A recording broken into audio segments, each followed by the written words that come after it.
اور یہ مسلمان ہی تھے جنہوں نے یورپ کو مشرق و مغرب کے علوم و فنون سے روشناس کرایا۔ لیکن جیسے ہی یورپ میں بیداری پیدا ہوئی اور وہاں قوت کا دباؤ، پاور پوٹینشل بڑھا، گویا عالم اسلام کی شامت آ گئی۔ عربی کی ایک کہاوت بھی ہے جو اس موقع پر میں اپنی تقریروں میں بیان کیا کرتا ہوں۔ کہاوت یہ ہے، سمن کلبک یا کلک، اپنے کتے کو کھلا پلا کے موٹا کرو، تمہیں کو کاٹے گا کسی دن۔ تو یہ در حقیقت مسلمانوں کے ہاتھوں یورپ کی بیداری اور یورپ کے اندر احیاء العلوم اور سائنس اور فلسفے کا جو چرچا ہوا، اس کی سزا مسلمانوں ہی کو سب سے پہلے بھگتنی پڑی۔ ہسپانیہ ہی سے لے کر گئے تھے سب کچھ، اور سب سے پہلے ہسپانیہ ہی کو شکار کیا انہوں نے۔ یورپ مشرق و مغرب دونوں اطراف سے مسلمانوں کے شکنجے میں جکڑا ہوا تھا۔ آپ ذرا نوٹ کیجئے، میں نے یہ جغرافیائی نقشہ دیا تھا آپ کو، یورپ کا نقشہ۔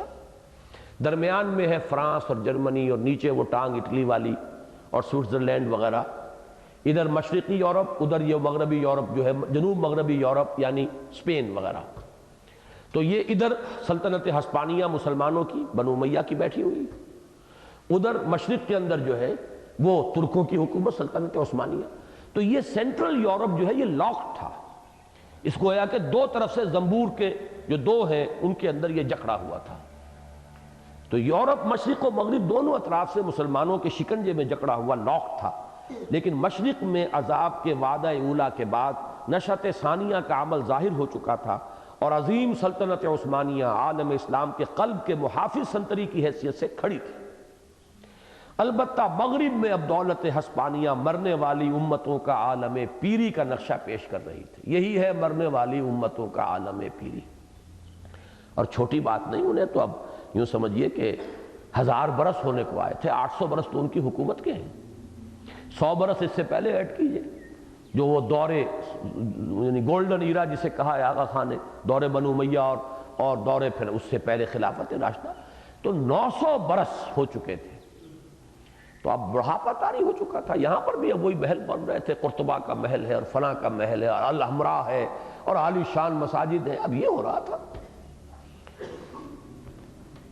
البتہ مغرب میں اب دولت ہسپانیہ مرنے والی امتوں کے عالم پیری کا نقشہ پیش کر رہی تھی، لہذا ہے جرم ضعیفی کی سزا مرگ مفاجات کے مصداق یورپی استعمار کا اولین شکار وہی بنی، اور 15ویں صدی عیسوی کے دوران اس عظیم سلطنت کا قلع قمع ہو گیا، یہاں تک کہ 1492 میں سقوط غرناطہ کے بعد تو بعین ہی وہی کیفیت پیدا ہو گئی جس کا نقشہ قرآن مجید میں عذاب استیصال کا نوالا بننے والی قوموں کے بیان میں کھینچا گیا ہے۔ کَأَن لَّمْ يَغْنَوْا فِيهَا، ایسے ہو گئے جیسے وہاں کبھی تھے ہی نہیں، اور لا یرا الا مساکنہم، اب ان کے مسکن نظر آ رہے ہیں، محل نظر آ رہے ہیں، الحمرا ہے لیکن مکین نہیں ہے، رہنے والے نہیں ہیں۔ یہ عذاب استیصال کے لفظ کو نوٹ کر لیجئے، اصل کہتے ہیں جڑ کو، جڑ سے اکھیڑ لینا۔ ایک ہوتا ہے یہ کہ آپ نے پودے کو اوپر سے کاٹ دیا، تنے پر سے کاٹ دیا، جڑ موجود ہے، وہ دوبارہ پودا پھوٹ آئے گا۔ استیصال یہ ہے کہ جڑ سے اکھیڑ لینا۔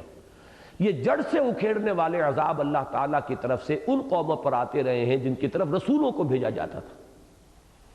جب رسولوں کی دعوت کا انکار ہوا، اب وہ جڑ سے اس قوم کو، اسی لیے فَقُطِعَ دَابِرُ الْقَوْمِ الَّذِينَ ظَلَمُوا، جڑ کاٹ دی گئی، ان کی پشت جو ہے وہ ختم کر دی گئی۔ یہ جڑ کاٹ دینا، جڑ سے اکھیڑنا، اسی کے لیے تعبیر یہ ہے کَأَن لَّمْ يَغْنَوْا فِيهَا، ایسے ہوگا جیسے تھے ہی نہیں۔ قوم عاد نسیم منسیہ، قوم سمود وجود نہ رہا، اور لا یرا الا مساکنہم، اس نوع کا عذاب اس امت محمد صلی اللہ علیہ وسلم کے اس حصے پر آ چکا ہے جو ہسپانیہ میں تھا، اب تو وہاں کوئی بھی نہیں۔ 1498 میں واسکو ڈی گاما نے نیا بحری راستہ تلاش کر لیا۔ اب یہ دیکھیے جغرافیہ اور تاریخ اور اس کے جو حقائق ہیں، چونکہ یورپین امپیریلزم عالم اسلام پر لینڈ روٹ سے انویڈ نہیں کر سکتا تھا، انویژن نہیں کر سکتا تھا۔ سلطنت عثمانیہ بہت مضبوط کھڑی ہے، اور یوں سمجھ لیں کریسنٹ بنتا ہے سلطنت عثمانیہ کا اگر نقشہ ذہن میں ہو۔ ادھر سے چلیے آپ پورا شمالی افریقہ، میڈیٹرینین جو ہے، میڈیٹرینین کو 3 طرف سے گھیرا ہوا تھا سلطنت عثمانیہ نے، پورا شمالی افریقہ، مغربی ایشیا، یہ شام، پھر ترکی کے ساتھ مشرقی یورپ، یہ سارا، ادھر کون آ سکتا تھا؟ کسی کی مجال نہیں تھی۔ لہذا انہوں نے وہ جو جرم ضعیفی کی سزا مرگ مفاجات، اور یہی ہے مرنے والی امتوں کا عالم پیری، ہسپانیہ کو اس سیلاب نے صاف کیا۔ پھر یہ سمندری راستے سے یہ امپیریلزم جو ہے، یہ پاور پوٹینشل، اور واسکو ڈی گاما نے جو راستہ تلاش کیا round the Cape of Good Hope, وہاں سے ہو کر یہ سیلاب آیا۔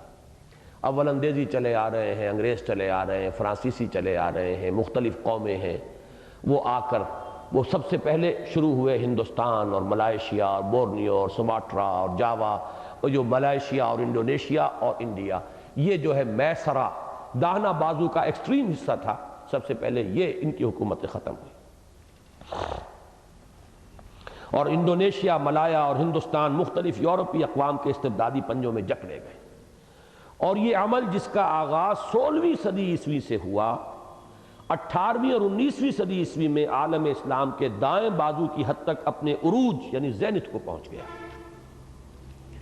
اس اثنا میں دولت عثمانی بھی اپنے شباب کے دور سے گزر آئی تھی۔ اب یہ 200-300 برس بعد ہم پہنچ گئے۔ دولت عثمانی بھی اب اپنے شباب اور عروج کے دور سے گزر آئی تھی، اور اب اس نے بھی مرد بیمار کی حیثیت اختیار کر لی تھی۔ سک مین آف یورپ، یورپ کا مرد بیمار۔ گویا عالم اسلام کے قلب میں 8 صدیوں کے بعد پھر وہی قوت کا خلا پیدا ہو گیا جو 11ویں صدی عیسوی میں دولت عباسیہ کے اضمحلال کے باعث پیدا ہوا تھا، اور قوت کے دباؤ کی اس کمی کے باعث مغربی استعمار کا رخ عالم اسلام کے قلب کی جانب مڑ گیا، اور اس کے اعتبار سے بھی وعد الآخرہ کا وقت آ پہنچا۔ فَإِذَا جَاءَ وَعْدُ الْآخِرَةِ لِيَسُوءُ وُجُوهَكُمْ وَلِيَدْخُلُوا الْمَسْجِدَ كَمَا دَخَلُوهُ أَوَّلَ مَرَّةٍ وَلِيُتَبِّرُوا مَا عَلَوْا تَتْبِيرًا۔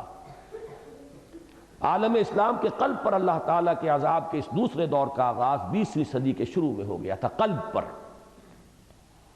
چنانچہ پہلی عالمگیر جنگ کے خاتمے پر جب دنیا کا نیا نقشہ سامنے آیا تو معلوم ہوا کہ عظیم دولت عثمانیہ سمٹ کر ایشیائے کوچک میں محدود ہو کر رہ گئی۔ ترکی کا ایک ملک باقی رہ گیا۔ The great Ottoman Empire just vanished from the map of the world. اور شمالی افریقہ سمیت پورا عالم عرب چھوٹے چھوٹے ٹکڑوں میں منقسم ہو کر مختلف یورپی اقوام کے براہ راست زیر نگین ہو گیا یا بالواسطہ محکومی میں آ گیا، اور ہو بہو وہی کیفیت پیدا ہو گئی جس کی خبر مخبر صادق صلی اللہ علیہ وسلم نے ان الفاظ میں دی تھی کہ ایک زمانہ آئے گا کہ اقوام عالم ایک دوسرے کو تم پر ٹوٹ پڑنے کی اسی طرح دعوت دیں گی جیسے کسی دعوت طعام کا اہتمام کرنے والا دسترخوان چنے جانے پر مہمانوں کو بلایا کرتا ہے۔ یوشک ان تداعی علیکم الامم، ایک وقت آئے گا کہ تم پر دنیا کی قومیں ایک دوسرے کو دعوت دیں گی، آئیے کھانا تناول فرمائیے، دسترخوان یہ لقمہ تر ہے مسلمان قوم، ادھر سے میں نوچتا ہوں ادھر سے آپ نوچیے۔ اس طرح بحیثیت مجموعی امت مسلمہ پر اللہ تعالیٰ کے عذاب کے دور ثانی کی تکمیل اس صدی کے ربع اول میں ہو گئی تھی، جبکہ پورا عالم اسلام مغربی استعمار کے ناپاک شکنجے میں جکڑا گیا۔ اگرچہ خاص امیین کے حق میں وعد الآخرہ کی وہ مکمل صورت کہ لِيَسُوءُ وُجُوهَكُمْ وَلِيَدْخُلُوا الْمَسْجِدَ كَمَا دَخَلُوهُ أَوَّلَ مَرَّةٍ وَلِيُتَبِّرُوا مَا عَلَوْا تَتْبِيرًا کے الفاظ میں بیان ہوئی تھی، تقریباً نصف صدی بعد 1967 میں ظاہر ہوئی، جب اللہ تعالیٰ نے انہیں اپنی ایک مغضوب و ملعون قوم کے ہاتھوں ایک شرمناک اور ذلت آمیز شکست دلوائی، اور عربوں کے عہد تولیت کے دوران ایک بار پھر مسجد اقصیٰ کی حرمت پامال ہوئی، اور بیت المقدس ان کے ہاتھوں سے نکل کر یہود کے قبضے میں چلا گیا، اور اللہ ہی بہتر جانتا ہے کہ اس بار یہ قبضہ کتنا طویل ہوگا۔ 22 years have passed۔